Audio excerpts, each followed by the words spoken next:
Welcome to today's SeafoodNews.com video.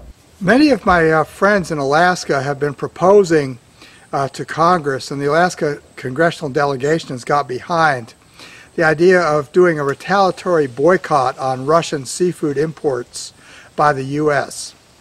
Unfortunately, I don't think this is a very good idea. There's a very little prospect that this will actually be enacted because historically the U.S. has been very reluctant to use food as a trade weapon, partly because the U.S. is one of the largest agricultural exporters in the world. And if the U.S. was going to start using food embargoes, they really risk being shut out of many significant markets. This is exactly the issue that has basically stymied the domestic catfish producers' attempts to suppress Pangasius imports from Vietnam.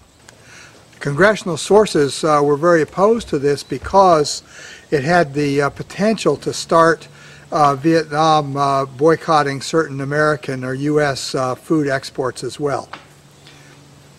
The reason I feel that the potential of a boycott for Russian seafood represents something of be careful of what you wish for is because it would devastate the king crab market in the U.S. Right now, the Russian king crab supplies approximately 90% of the market. It fluctuates obviously from year to year with the extent of Alaska production. But in recent years, the Alaska production has been 7 to 8 million pounds of round king crab, and the usage of sections in the U.S. has approached 30 to 40 million pounds or more.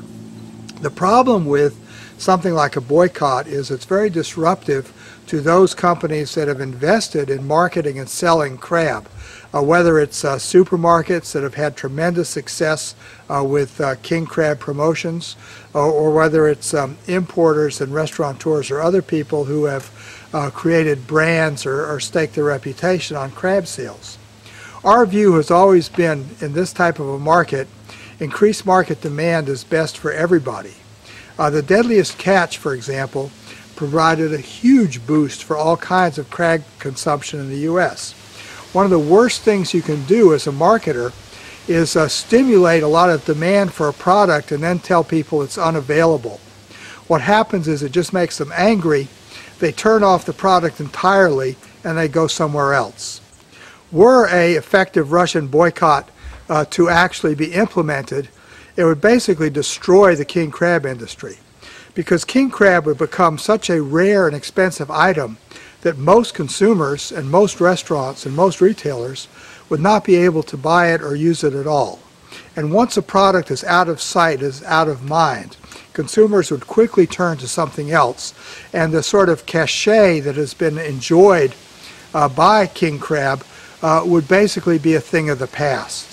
That's why, even though I think it's a very unfortunate thing that Russia has imposed this seafood import ban themselves, and has certainly cost Alaskan producers money in terms of those selling salmon roe and things like that, the idea of a retaliatory boycott has the potential to essentially cut off our nose to spite our face. And as seafood marketers who primarily rely on free trade around the world, I don't think that's the best way to protect and preserve our markets. In Nantucket, Mass., this is John Sackton.